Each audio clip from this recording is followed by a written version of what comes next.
Si tu veux être riche et milliardaire plus tard, mets un énorme pouce bleu à cette vidéo.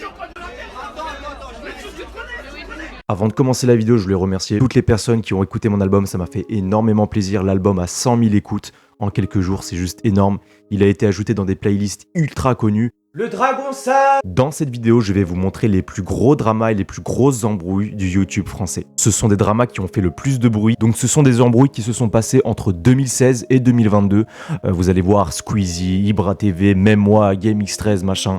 Le premier drama, c'est le drama entre Squeezie et David Lafarge Pokémon. C'est vrai que ça peut paraître quand même assez fou. Et oui, Squeezie a été à la tête de plusieurs dramas. D'ailleurs, vous allez voir dans cette vidéo, il s'est passé plusieurs dramas entre Squeezie et certains youtubeurs. Pas de gros dramas, pas de bagarre. Mais malgré tout, Squeezie, celui qu'on adore tous, eh bien, il s'est embrouillé avec quelques youtubeurs. Ce qu'il faut savoir, c'est qu'à l'époque, David Lafarge Pokémon, il faisait énormément parler de lui parce que voilà, il faisait des vidéos entre guillemets cancer. Alors quand on dit cancer, voilà, il faisait des vidéos dégustation, il faisait des vidéos entre guillemets cancer. Évidemment, moi je trouve que c'est pas du tout cancer. Et donc Squeezie, suite à ça, il a fait une vidéo où il réagit à certains youtubeurs et il s'est publiquement foutu de la gueule de David Lafarge Pokémon, voilà, en faisant une vidéo où il se moque ouvertement. Franchement, le court-métrage de David... Par la suite, justement, il y a beaucoup de gens qui sont allés harceler David Lafarge Pokémon à cause de cette vidéo, justement, par rapport à cette vidéo, justement, où Squeezie se moquait un petit peu gentiment de David Lafarge Pokémon, parce que, voilà, il considérait que ces vidéos étaient cancer et que, voilà, il n'aimait pas du tout son contenu.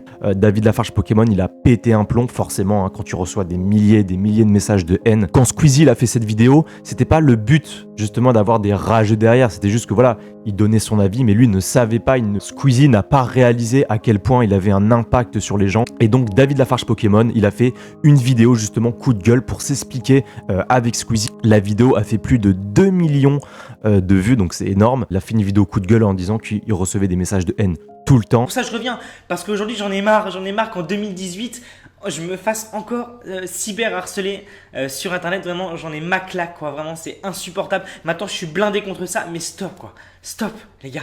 Stop. Et donc voilà, il y a eu une petite tension entre les deux, pas de bagarre bien évidemment, et il me semble que Squeezie s'est excusé parce que voilà, c'était pas du tout son but à la base. Donc voilà, ça s'est assez bien terminé, pas de bagarre, pas de violence bien évidemment. On va commencer par les dramas les moins violents. Et donc le deuxième drama, c'est un drama encore avec Squeezie. Et donc ce deuxième drama avec Squeezie, c'était un petit peu comme David Lafarge Pokémon. Alors Squeezie, en fait, il avait fait une vidéo et dans cette même vidéo, il avait parlé de David Lafarge Pokémon et il avait parlé de Thibaut InShape. Alors là, ça avait fait un énorme buzz.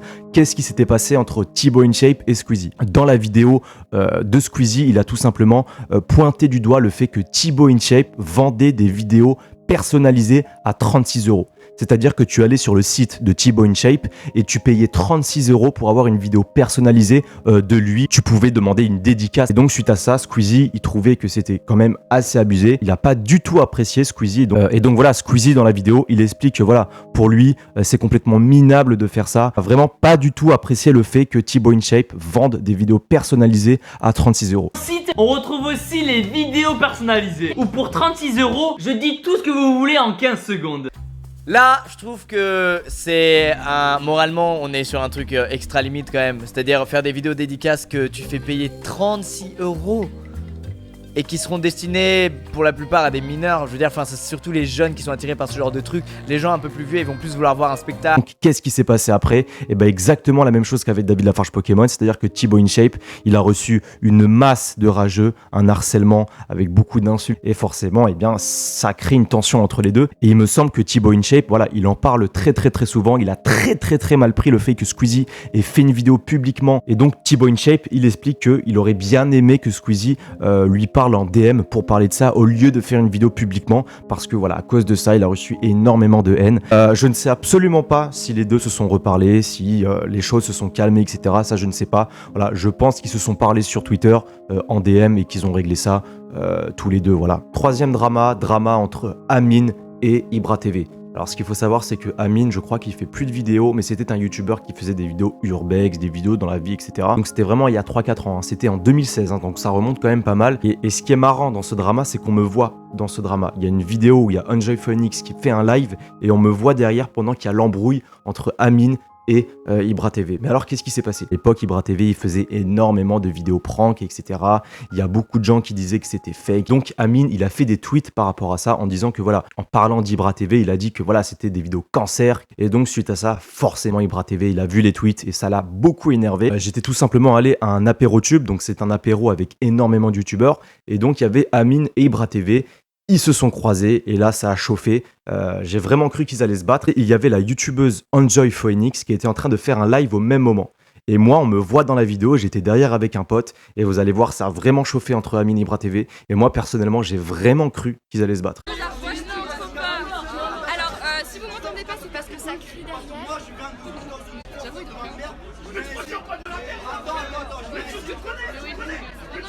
ah, mais c'est Amine. Ok. Voilà, le problème des soirées entre youtubeurs, sans faire de tabou, c'est qu'il y a beaucoup de gens qui ne peuvent pas se voir et qui règlent leurs qui règlent un petit peu leurs histoires pendant les soirées.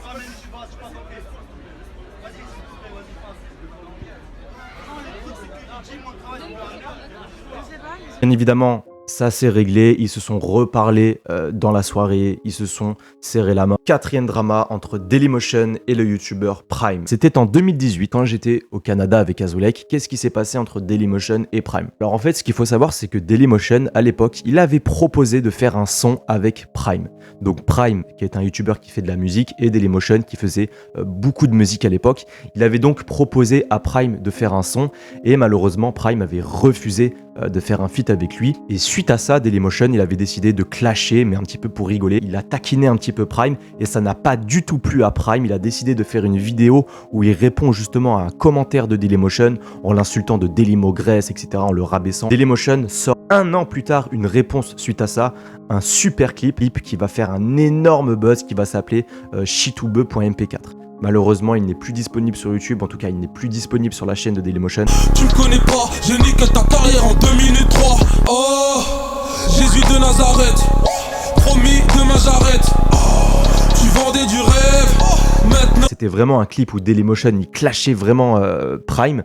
Et donc qu'est-ce qu'il a fait Prime? Il a fait un son en réponse à Dailymotion. Ouais, pareil, ça a été un son avec beaucoup de clash, etc., beaucoup de violence, etc. Donc bon, je ne sais absolument pas s'ils ont fait la paix, s'ils ont enterré l'âge de guerre. Je pense personnellement que voilà, ils n'ont pas fait la paix, qu'ils sont toujours entre tensions et que s'ils se voient dans la vraie vie, ça risque de chauffer. En tout cas, je ne l'espère pas, bien évidemment, parce que Dailymotion, c'est un mec en or. C'est vraiment dommage qu'ils se soient embrouillés parce que s'ils avaient fait un feat ensemble, je suis sûr que ça aurait été incroyable. Le dernier drama, c'est tout simplement moi et GameX13 en 2017. Je tiens à préciser qu'au jour d'aujourd'hui, je n'ai plus rien contre personne. On a tous fait la paix, on s'est tous parlé, il n'y a plus aucun problème. Alors ce qu'il faut savoir, c'est qu'en 2017, il y avait la Paris Games Week. Malheureusement, voilà, j'avais 17 ans et j'ai foutu le bordel. Je faisais des émeutes. Suite à ça, la Paris Games Week a décidé de me virer du salon.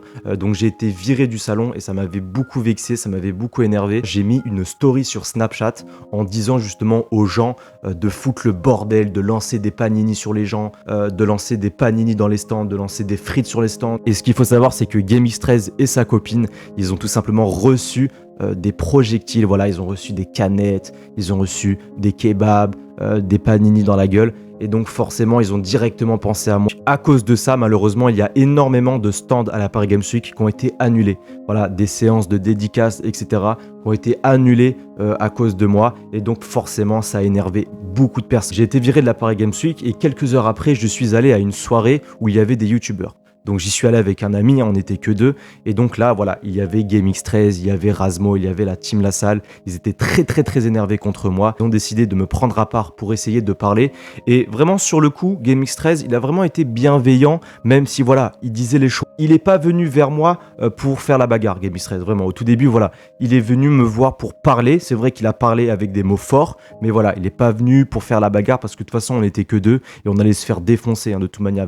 Il y avait Ibra TV derrière qui voulait me péter la gueule aussi, donc. Et à ce moment-là, j'avais bu beaucoup d'alcool, j'avais 4 grammes dans le sang, donc c'est vrai que je voyais un petit peu flou. On s'est expliqué avec GameX13, voilà, moi j'ai dit ce que j'avais à dire, j'ai dit que tout simplement c'était pas à 100% de ma faute. C'est vrai qu'il y a des gens qui ont foutu la merde, mais c'était pas à 100% de ma faute. même si effectivement je suis en tort dans beaucoup de points. J'ai dit ce que j'avais à dire, lui il a dit ce qu'il avait à dire, il était très en colère parce que voilà, son ex-copine avait reçu des projectiles dans la gueule, etc. Donc voilà. Et donc suite à ça, malheureusement, Razmo, il m'a tout simplement insulté, il m'a provoqué, et c'est vrai que ça m'a un petit peu énervé. Il n'y a pas eu de bagarre, bien évidemment. Tout s'est bien réglé, voilà. Tout s'est bien passé, après on a fait la paix, avec Gameistress, on s'est serré la main, Razmo, pareil, super sympa. Ils sont tous super sympas. La violence, ça ne résout absolument rien.